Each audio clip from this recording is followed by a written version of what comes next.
Qu'est-ce qu'ils ont tous avec leur calme? C'est une phrase que j'ai retenue d'un texte qu'a posté, Elvira. Elvira que j'aime beaucoup, La conscience s'amuse, elle poste beaucoup sur les réseaux et ça m'a donné, envie de vous livrer quelques réflexions sur ce sujet. J'ai pris quelques notes que je vais vous lire.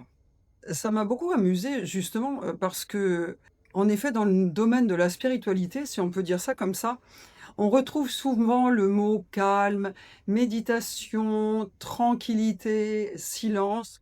Ce sont des sujets, que j'ai utilisés d'ailleurs dans les dernières vidéos que j'ai postées. J'aimerais apporter quelques précisions.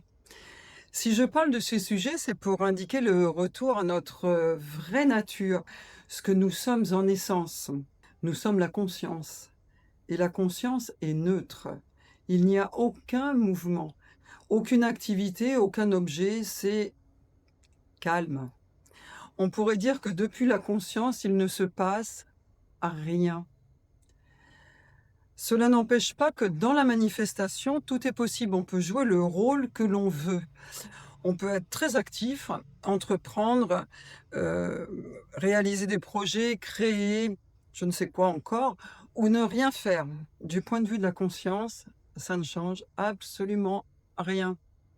Donc, même si l'on est très actif, on peut être totalement calme à l'intérieur et observer ce qui se joue dehors, même s'il y a tempête. Le contraire est aussi vrai. On peut être, on peut sembler être totalement calme et être très agité au-dedans, attrapé par le mental et les pensées obsessionnelles. Et ça fait beaucoup de bruit. Pour ma part, je donne des cours de chant, j'organise des retraites spirituelles, même si j'aime pas tellement cette définition, mais je sais pas quoi mettre à la place. J'organise des stages de chant, je dirige un ensemble vocal, bref, pas de quoi s'ennuyer. Et pourtant, ça reste le plus souvent tranquille à l'intérieur. Et quand ça ne l'est pas, ça dure quelques instants et je peux retrouver le chemin très facilement de la paix, de la tranquillité. L'éveil de la conscience ne signifie pas que l'on va rester en contemplation toute la journée assis dans son canapé, mais bien que l'on peut être spectateur de son jeu de rôle, quel qu'il soit.